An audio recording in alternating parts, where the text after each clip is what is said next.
How's you going right there, eh? It's Denis here from Denis Logie Outdoors. Got some more firewood pouring. This is that load I got from the new apple orchard site. I don't know, there might be just under a cord there.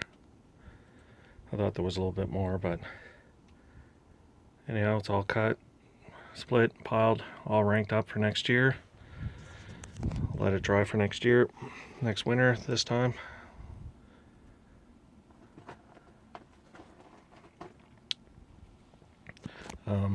Like I was saying before in my other videos, I guess I don't need to really burn firewood. I have electricity or propane. I do like the wood heat. We have a 3-story house. We pretty well heat the whole house with wood. So we usually start the wood stove, I don't know, probably like late September, early October. In September we were burning just slab wood, the stuff that I cut off the mill and bucked up, just to get a fire going in the morning, and then we'd get one going at night, and we wouldn't keep the stove going all day. But this time of the year the stove pretty well runs 24/7. It actually warmed up. It's 0 today, so I took the opportunity to let the fire pretty well die out from last night and shovel the ashes out. And I leave some of the coals in there, and I actually just throw more wood in, and fire just starts up again and it just keeps going. So we'll probably do that for another week or 2 weeks. Every week or 2 weeks I shovel the ashes out. I actually put them in a little container, steel container that goes under the stove, and I let it cool off.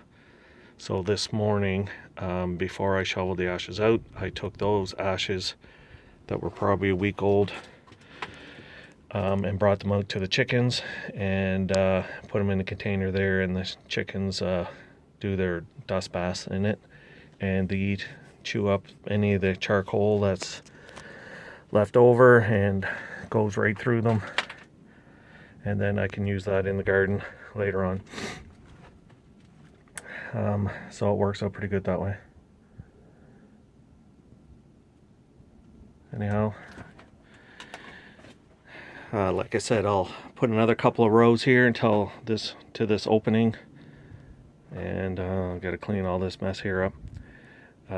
Usually when it's filled with firewood, obviously I can't put any junk in here, but it's kind of a catch-all. So this side is all full, and once I get one more row after that partial row, then I'll start ranking it from left to right and sandwich in between these two tall rows, and then work my way out backwards.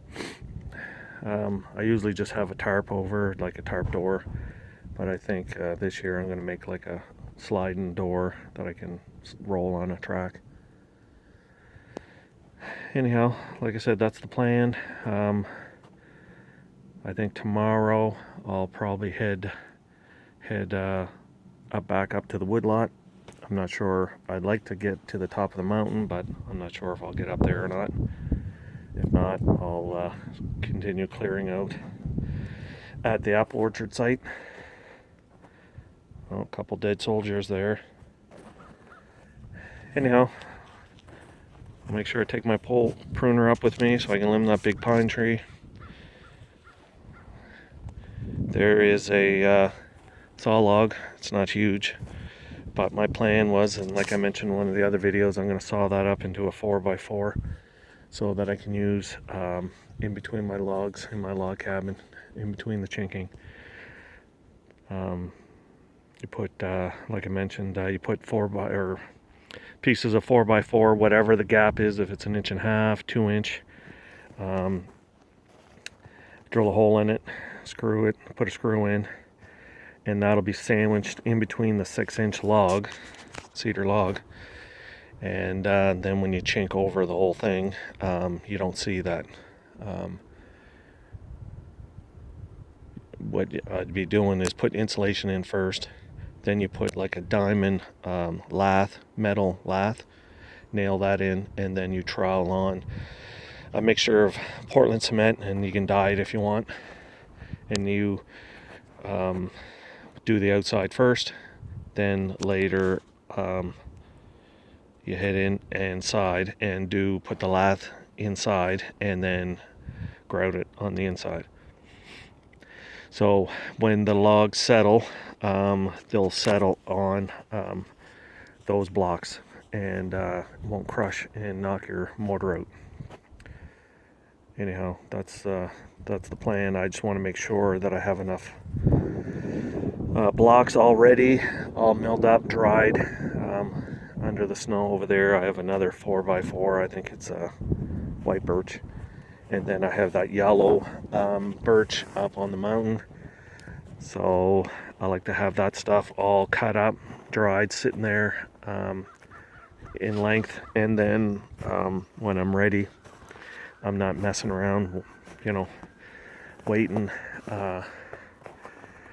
It'll be all ready, I guess. That's my point I'm trying to get across. Then next winter at this time, I'll haul my logs to the mill site or the campsite, and then early spring in the winter I'll haul my mill up there. Early spring, I will start milling my logs. I don't want to mill my logs beforehand because they say they'll twist and warp. I want to mill them just when I'm ready to do it. That's a big maple log. There's actually 2 logs there. That's one tree that it's probably been there for a year, so it's due. I'm gonna slab it up in thicker than 2-inch slabs, and then I'll put it all back together like a puzzle for another year or so and let it dry, just like the one I have over there on the table. So it sheds water and will dry, seasoned, so that if I want to use it, or if anybody needs any little slabs for projects or anything like that. That came from the same tree. Same deal with that one. I want to mill that soon because it's just in the way. I threw it there so it'd get out of the snow. So I got to roll that on the deck here.